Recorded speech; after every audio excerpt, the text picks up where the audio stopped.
¿Cuántos ejecutaste, dices? A 4. Desde el niño que empezó a matar a los 11 años, hasta el sicario de 15 años, que ahora disfruta con la idea de asesinar a gente de forma atroz. Estos adolescentes no son normales.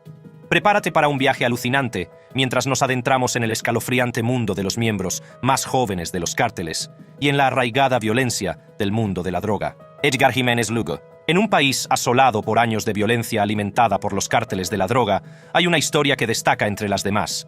Es la historia de un adolescente estadounidense con cara de niño que se convertiría en el miembro del cártel más joven de la historia.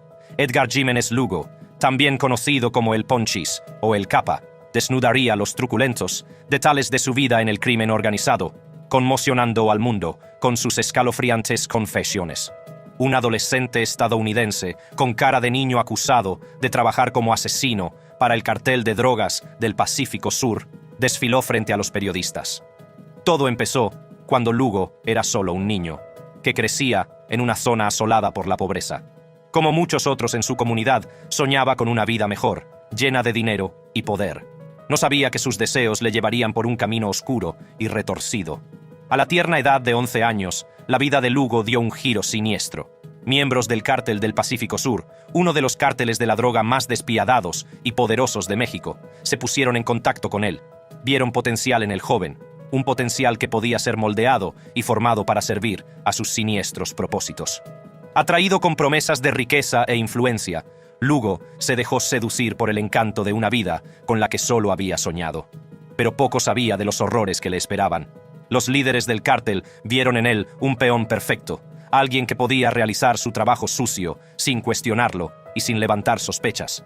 Bajo la influencia de las drogas y amenazado por el cártel, Lugo se vio obligado a una vida de violencia y derramamiento de sangre. Se convirtió en una pieza clave en las operaciones del cártel, llevando a cabo actos de brutalidad que parecían inimaginables para alguien tan joven. La primera vez que Lugo probó el asesinato fue a los 11 años, cuando degolló él mismo a 4 víctimas. La brutalidad de sus actos conmocionó al país, que se esforzaba por comprender cómo un niño tan pequeño podía ser capaz de cometer actos tan atroces. Con el tiempo, los crímenes de Lugo le alcanzaron. Fue arrestado y llevado a juicio como menor. El tribunal escuchó sus escalofriantes confesiones, en las que detallaba la presión y el miedo que experimentaba, así como la constante influencia de las drogas que nublaban su juicio. A pesar de sus afirmaciones de haber sido coaccionado y manipulado por los líderes del cártel, Lugo fue declarado culpable de torturar y decapitar al menos a 4 personas y de secuestrar a otras 3 como agente del cártel del Pacífico Sur. Fue condenado como menor a 3 años de prisión, una pena que muchos consideraron insuficiente para las atrocidades que había cometido. Ahora, a la edad de 17 años, Lugo ha sido puesto en libertad en México y deportado a Estados Unidos. El Servicio de Aduanas y Protección de Fronteras de Estados Unidos facilitó la liberación de Lugo, que fue recibido por una tía en San Antonio, Texas, que supervisará su evolución.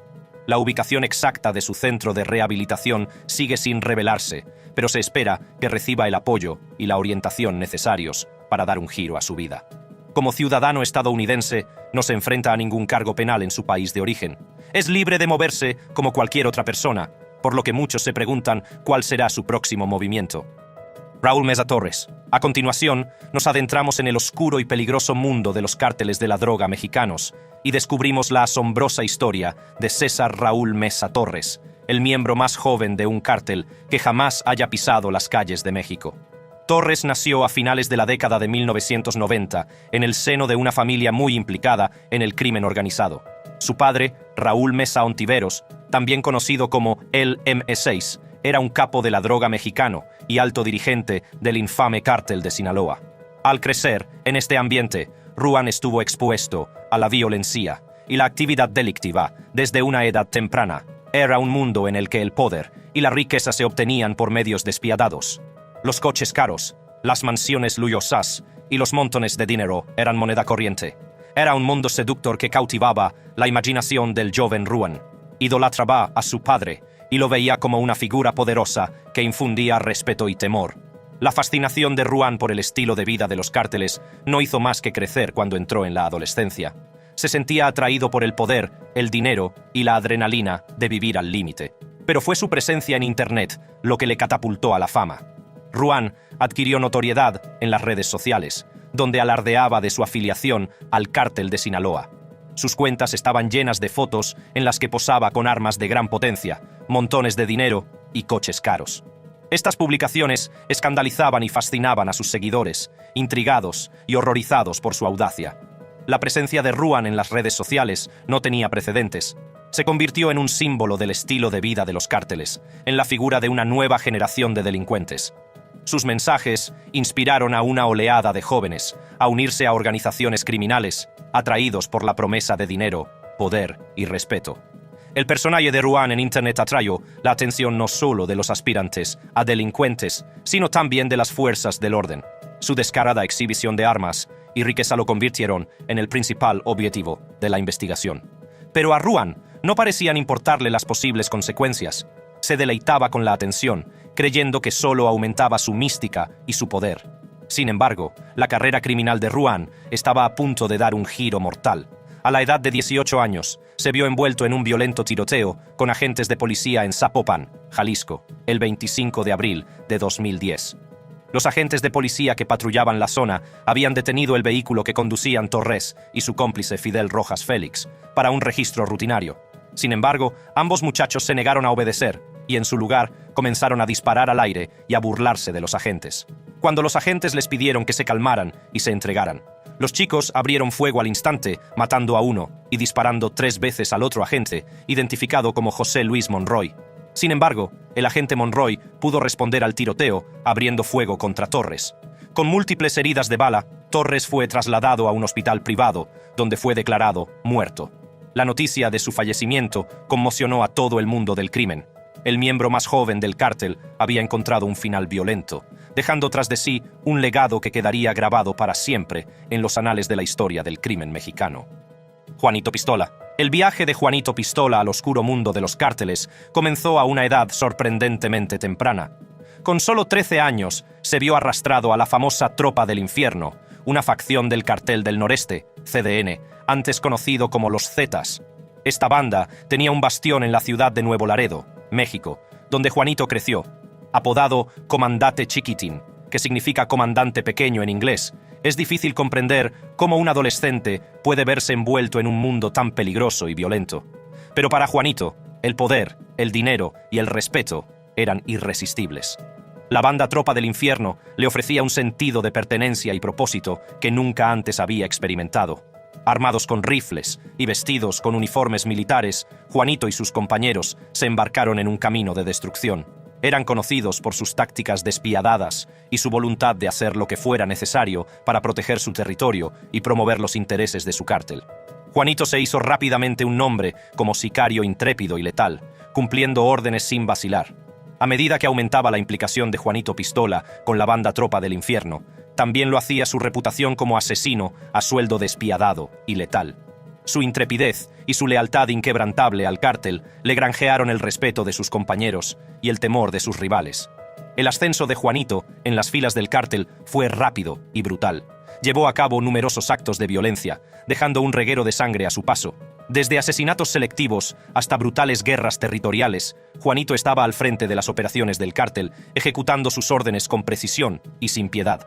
Uno de los incidentes más impactantes en los que se vio implicado Juanito Pistola fue un espantoso tiroteo con miembros de una banda rival. Armados con rifles de gran potencia, Juanito y sus compañeros se enzarzaron en un tiroteo mortal que dejó múltiples víctimas en ambos bandos. Las calles de Nuevo Laredo se convirtieron en un campo de batalla, con civiles inocentes atrapados en el fuego cruzado. Pero no solo los miembros de bandas rivales sintieron la ira de Juanito Pistola. Las fuerzas del orden también se convirtieron en blanco de sus mortíferas misiones. Juanito y los miembros de su banda eran conocidos por atacar específicamente a agentes de policía, tratando de infundir miedo en los corazones de aquellos que se atrevían a enfrentarse a ellos. La violencia y brutalidad de las acciones de Juanito no tenían parangón. Su reputación como el sicario más joven del cártel creció y su nombre se convirtió en sinónimo de terror y derramamiento de sangre. Las calles de Nuevo Laredo temblaban bajo el peso de sus acciones, a medida que se estrechaba el control del cártel sobre la ciudad. Sin embargo, el reinado de terror de Juanito acabaría de forma espantosa a los 16 años. Aquel fatídico día, él y los miembros de su banda emprendieron la misión de asesinar a agentes de policía. No sabían que ese sería su último acto de violencia. Las fuerzas del orden les tendieron una emboscada cerca del aeropuerto de Nuevo Laredo, lo que desembocó en un terrible tiroteo que acabó con la vida de Juanito. Junto a Juanito, 6 de sus compañeros también perdieron la vida en el violento enfrentamiento. Sus cuerpos sin vida, capturados en escalofriantes fotografías, sirvieron de inquietante recordatorio del precio que pagaron por su implicación en el mundo de los cárteles. La furgoneta en la que viajaban quedó salpicada con trozos del cráneo de Juanito, una escena espantosa y macabra que mostró el verdadero horror de sus últimos momentos. La muerte de Juanito Pistola marcó el final de un oscuro capítulo en el mundo de los cárteles. Sus acciones violentas y su despiadada reputación habían dejado un impacto duradero en la ciudad de Nuevo Laredo y en las vidas de aquellos que se cruzaron en su camino. Santiago. Santiago, un nombre que infunde miedo en los corazones de muchos en las calles de Medellín, Colombia, asoladas por el crimen. Pero, ¿quién es este muchacho y cómo se vio envuelto en el oscuro y peligroso mundo de los cárteles? La historia de Santiago comienza con una infancia marcada por la pobreza y la violencia. Al crecer en uno de los barrios más conocidos de Medellín, fue testigo directo de los efectos devastadores del tráfico de drogas. Su familia, como muchas otras, luchaba por llegar a fin de mes, viviendo con el miedo constante a los cárteles que dominaban las calles. Pero fue la trágica pérdida de su hermano pequeño lo que empujó a Santiago por el camino de la oscuridad y la venganza. Su hermano, un joven brillante y prometedor, se negó a entrar en la organización criminal como sicario. Fue una decisión que le costaría la vida. Consumido por el dolor y un ardiente deseo de justicia, Santiago, de 15 años, tomó una fatídica decisión. Vengaría la muerte de su hermano, costara lo que costara. Con una pistola prestada en la mano, buscó a los responsables del asesinato de su hermano, decidido a hacerles pagar. Al mismo tiempo, se convirtió en asesino a sueldo de un cartel.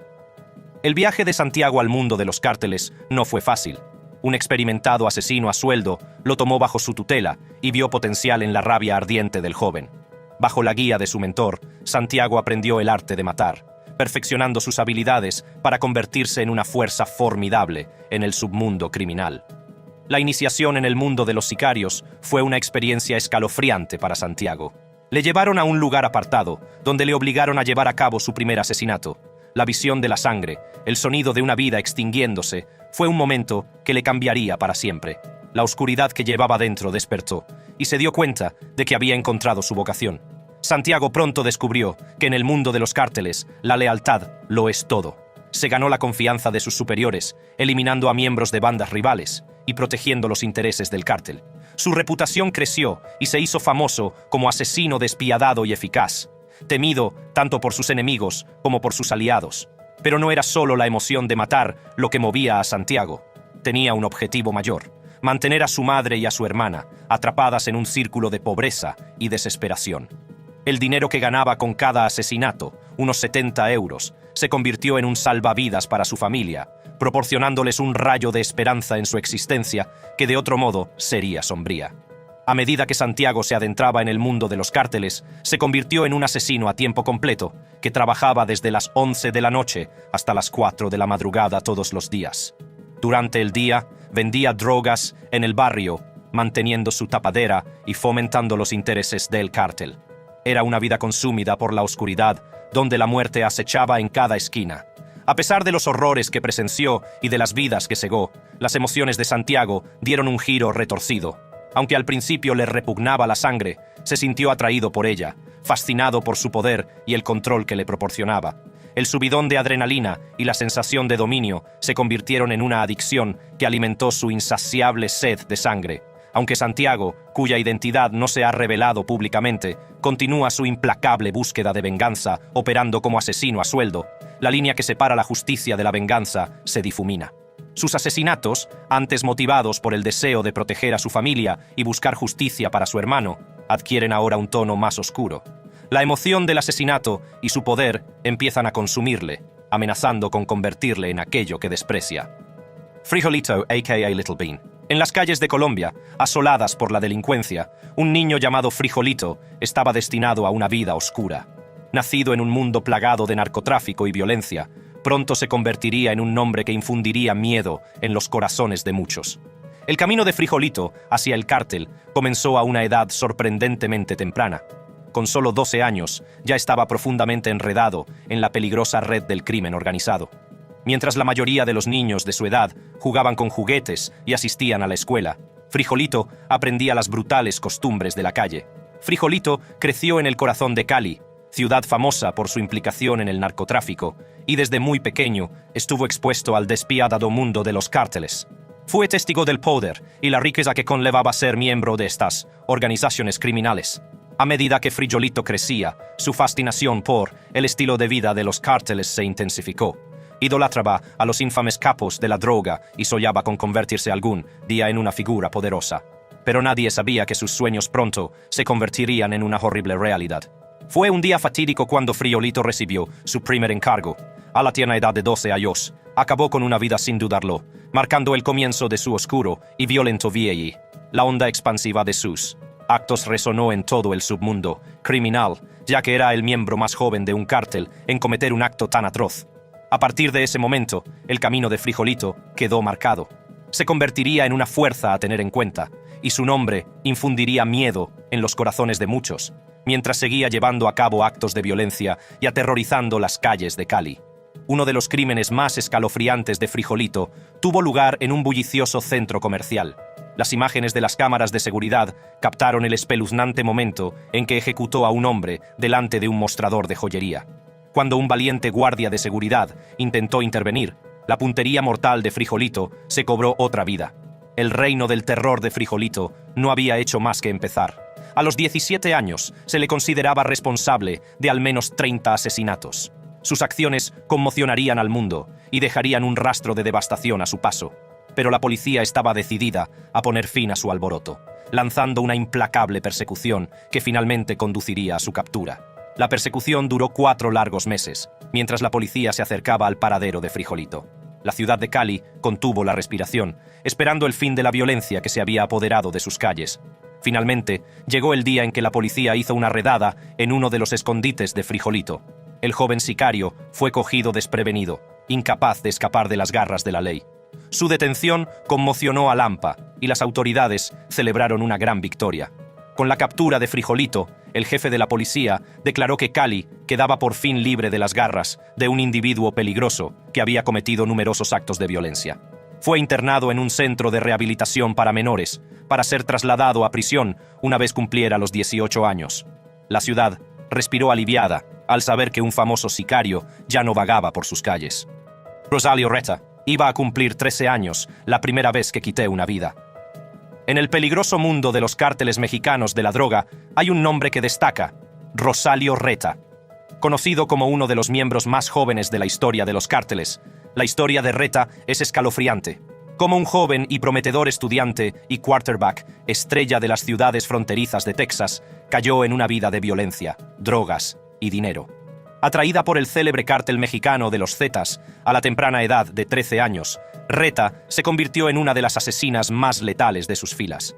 En las tranquilas ciudades fronterizas de Texas, un joven llamado Rosalio Reta creció soñando con un futuro lleno de promesas y éxitos. Era un buen estudiante, admirado por sus profesores y un quarterback estrella en el campo de fútbol, pero no sabía que su vida estaba a punto de dar un giro oscuro y peligroso. Rosalio había nacido y crecido en una comunidad muy unida, a tiro de piedra de la violenta guerra del narcotráfico que asolaba México. El poder, el dinero y la influencia de los cárteles estaban siempre presentes, acechando en las sombras de su vida cotidiana. Fue durante su adolescencia cuando el camino de Rosalío se cruzó con el famoso cártel de los Zetas, una de las organizaciones criminales más temidas y despiadadas de México. Los Zetas eran conocidos por sus brutales tácticas y su férreo control del tráfico de drogas. Rosalio fue atraído al mundo de los Zetas mediante una serie de maniobras calculadas. Fue invitado a México con falsos pretextos, sin ser consciente del peligroso camino que le esperaba.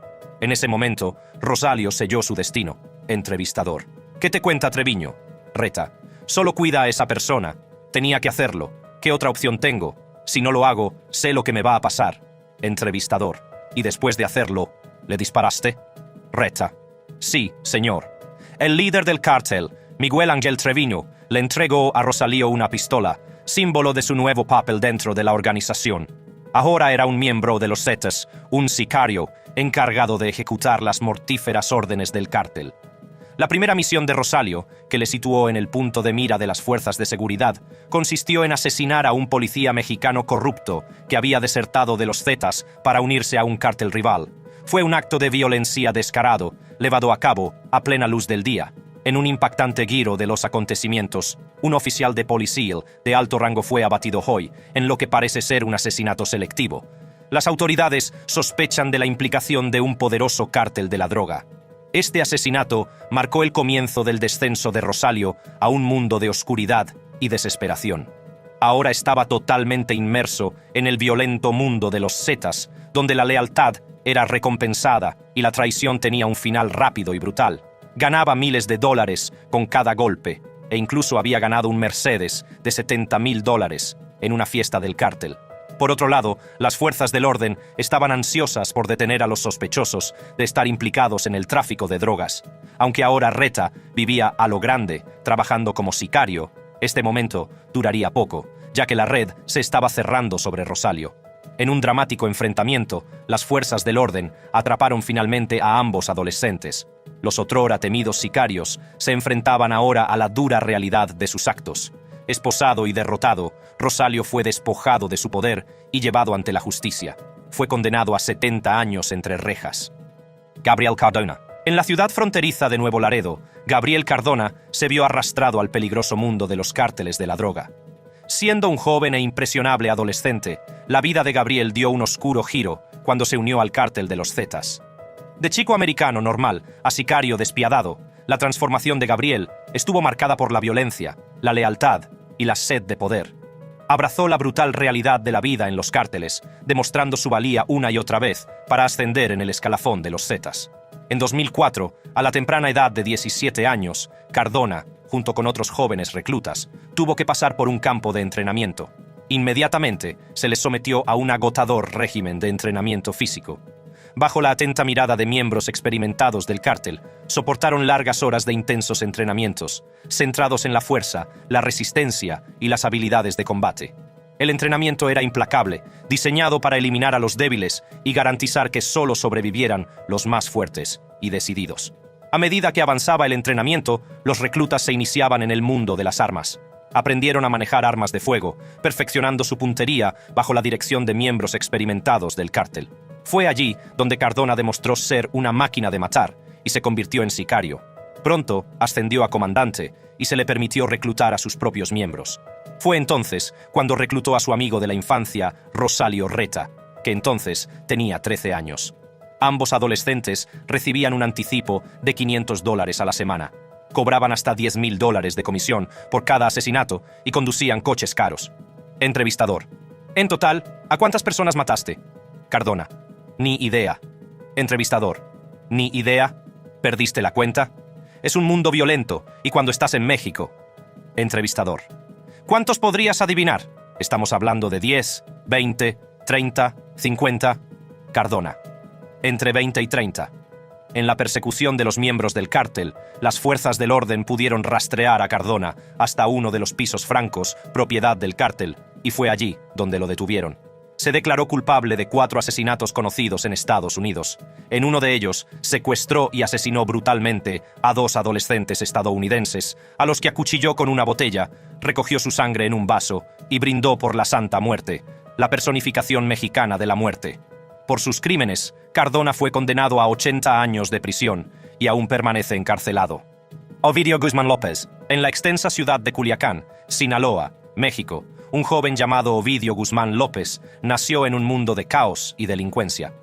Era el 29 de marzo de 1990 cuando Ovidio respiró por primera vez, destinado a convertirse en una pieza clave en el traicionero mundo de los cárteles de la droga.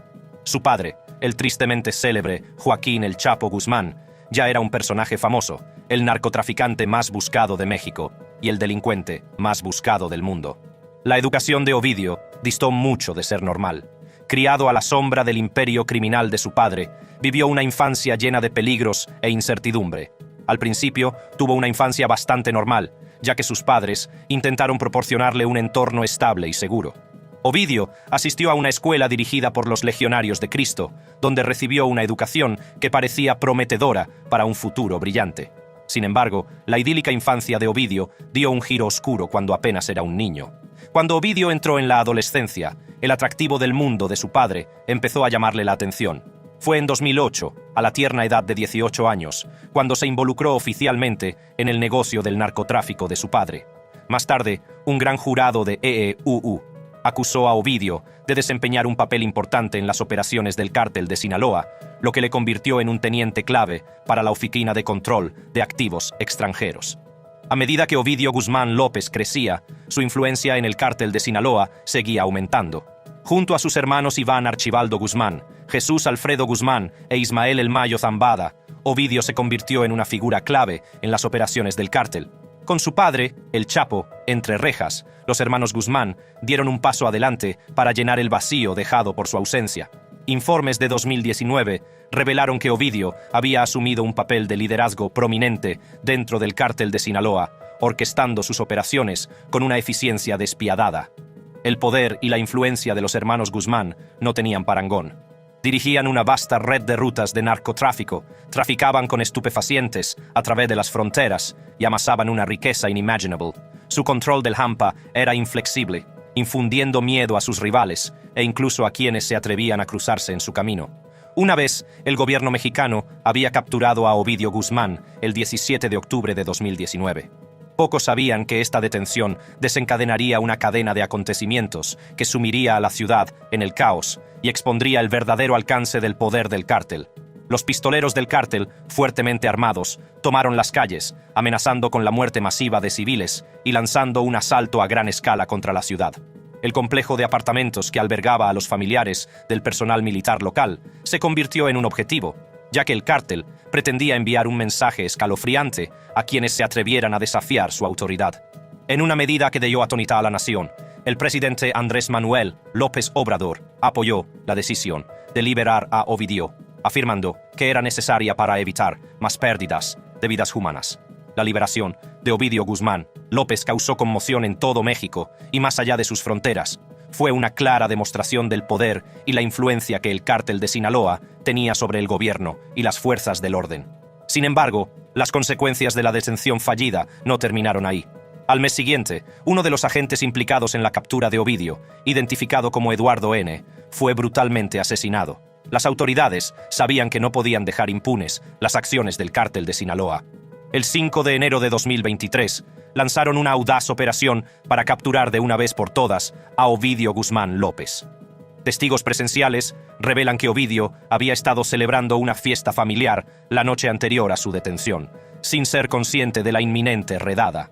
En las primeras horas de la mañana, los militares ejecutaron una redada meticulosamente planificada en la residencia de Ovidio en el distrito de Jesús María de Culiacán. Con el uso de helicópteros y un convoy de vehículos terrestres, detuvieron rápidamente a Ovidio a las 10 horas de su entrada. El otrora intocable príncipe del cártel estaba ahora bajo custodia. La noticia de la captura de Ovidio conmocionó a Lampa. Las autoridades habían conseguido por fin acabar con una de las figuras más poderosas del narcotráfico. La captura de Ovidio marcó un punto de inflexión en la lucha contra el crimen organizado. Fue un duro golpe para el cártel de Sinaloa, ya debilitado por la detención de su padre, el Chapo. Las autoridades no perdieron tiempo en hacer justicia, ya que un juez federal impuso a Ovidio una detención preventiva de 60 días para permitir a las autoridades estadounidenses solicitar formalmente su extradición. Actualmente se enfrenta a cargos en Estados Unidos. María Guadalupe López Esquivel. En las pobres ciudades de Michoacán, México, una joven llamada María Guadalupe López Esquivel nació en un mundo de violencia y desesperación. Desde muy pequeña, fue testigo de los efectos devastadores del narcotráfico en su comunidad. Pero poco podía imaginar que pronto se convertiría en una figura central del mismo mundo que había destrozado su ciudad. A la tierna edad de 14 años, María llamó la atención del líder de una banda local, que vio potencial en ella. Impresionado por su inteligencia e intrepidez, la reclutó para el mundo del narcotráfico. Así empezó el viaje de María a los oscuros entresijos del cártel. Supuestamente era una figura destacada y dirigía un equipo de sicarios del cártel Jalisco Nueva Generación, también conocido como CITANG. Conocida ahora como la Catrina, María se hizo rápidamente un nombre en el mundo de los cárteles. Con cada misión exitosa, el poder y la influencia de María dentro del cártel crecían. Se convirtió en un miembro clave del escuadrón de asesinos a sueldo del cártel, responsable de llevar a cabo asesinatos y actos de violencia. También era conocida por lucir sus curvas y posar con rifles en sus redes sociales. Pero a medida que crecía su fama, también lo hacía el peligro que la rodeaba. La emboscada del 14 de octubre de 2019, orquestada por María Guadalupe López, la Catrina, dejó 14 policías muertos y otros 9 heridos. Fue una escalofriante muestra del poder del cártel y un crudo recordatorio de la violencia que asolaba la región. Pero María no sabía que este acto de brutalidad tendría consecuencias de largo alcance, ya que las fuerzas de seguridad mexicanas tenían ahora sus ojos puestos en ella. Se encontraba en una reunión con su compañero Miguel M2 Fernández, uno de los principales líderes del cártel Jalisco Nueva Generación, cuando las fuerzas de seguridad, que habían recibido un chivatazo sobre su paradero, les asaltaron. Los disparos llenaron el aire con un estruendo ensordecedor. Las balas volaban en todas direcciones, mientras ambos bandos luchaban ferozmente por el control. En medio del caos, María se vio inmersa en un tiroteo individual, pero a pesar de su habilidad y determinación, no era invencible. Una bala la alcanzó en el cuello, le atravesó la carne y la hizo tambalearse. La sangre manchó sus ropas mientras luchaba por mantenerse con vida, negándose a ceder. Sus últimos momentos fueron captados por las cámaras y, aunque un helicóptero sanitario acudió al lugar de los hechos, cuando fue trasladada al hospital, la Catrina, de 21 años, ya había sido declarada muerta. La muerte de María Guadalupe López, alias la Catrina, marcó el final de una era en el mundo de los cárteles. Su muerte fue un duro recordatorio de la brutal realidad del narcotráfico y de la fugacidad del poder. Edgar Valdés Villarreal. Edgar Valdés Villarreal nació y creció en la ciudad fronteriza de Laredo, Texas. Desde muy joven se sintió atraído por el mundo del crimen, donde el poder y la riqueza resultaban irresistibles. Pero fue su aspecto llamativo lo que le valió el apodo de la Barbie. Con su pelo rubio y sus penetrantes ojos azules, Valdés se parecía al icónico muñeco Ken, lo que le hizo destacar en el submundo criminal. El periplo delictivo de Valdés comenzó en su adolescencia, cuando se involucró en el lucrativo tráfico de marihuana. Estaba en el instituto cuando se dio cuenta del inmenso potencial de beneficios del negocio de la droga. Sin embargo, tras ser acusado de narcotráfico en Estados Unidos, huyó a México, donde tomó una fatídica decisión que cambiaría el curso de su vida para siempre. Unió sus fuerzas al cártel de los Beltrán Leiva, una de las organizaciones de narcotraficantes más poderosas y temidas de México. Las conexiones de Valdés en Estados Unidos resultaron muy valiosas, ya que ascendió rápidamente en el cártel hasta convertirse en un lugarteniente de confianza. La colaboración de Valdés, tanto con la DEA como con el FBI, mientras trabajaba como narcotraficante, añadió otra capa de complejidad a sus actividades delictivas. Jugaba un juego peligroso, utilizando sus conexiones para reunir información y proteger sus propios intereses. Pero era su ambición y su sed de poder lo que le diferenciaba de sus compañeros. A medida que crecía la influencia de Valdés dentro del cártel de los Beltrán Leiva, formó un escuadrón de represión conocido como Los Negros. Este grupo, supuestamente controlado por Valdés y supervisado por el cártel, se convirtió en una fuerza a tener en cuenta. Los negros llevaban a cabo las operaciones violentas del cártel, utilizando tácticas brutales para mantener el control e infundir miedo a sus rivales. El liderazgo y el pensamiento estratégico de Valdés le permitieron imponerse en el conflicto. Sus brutales tácticas, que incluían la tortura y la decapitación, enviaron un mensaje escalofriante a los cárteles rivales y a cualquiera que se atreviera a desafiar su autoridad. Pero a medida que aumentaba la violencia, también lo hacía la atención de las fuerzas del orden. El 30 de agosto de 2010, tras un año de persecución, el reino del terror de Valdés llegó a su fin. La Policía Federal Mexicana finalmente lo capturó, poniendo fin a su imperio criminal. En un vídeo difundido por la policía, Valdés confesó haber traficado con drogas y dinero entre Panamá, en Centroamérica y Estados Unidos, revelando el alcance de sus actividades delictivas. Con la captura de Valdés, su suegro, Carlos Montemayor González, asumió el control del cártel. Sin embargo, el reinado de Montemayor González duró poco, ya que también fue detenido apenas 3 meses después. La estructura de poder del cártel se desmoronó, dejando un vacío que sería ocupado por nuevos actores en el submundo criminal. La extradición de Valdés a Estados Unidos en 2015 marcó el final de una era. En junio de 2018 fue condenado a 49 años en una prisión federal, donde reside actualmente. Sin embargo, a partir de noviembre de 2022, sigue sin estar claro si Valdés sigue en prisión, ya que figuraba como no detenido, lo que hace que muchos se pregunten por su paradero actual y la posibilidad de que participe en nuevas actividades delictivas. Este vídeo de los miembros más jóvenes del cártel produce escalofríos, sobre todo si se tienen en cuenta las edades de los implicados y el alcance de sus delitos. Mientras que algunos han podido tener una segunda oportunidad en la vida, otros no tienen tanta suerte, ya que la violencia acaba por alcanzarles. Para ver más vídeos como este, haz clic en las tarjetas que aparecen en tu pantalla y te espero.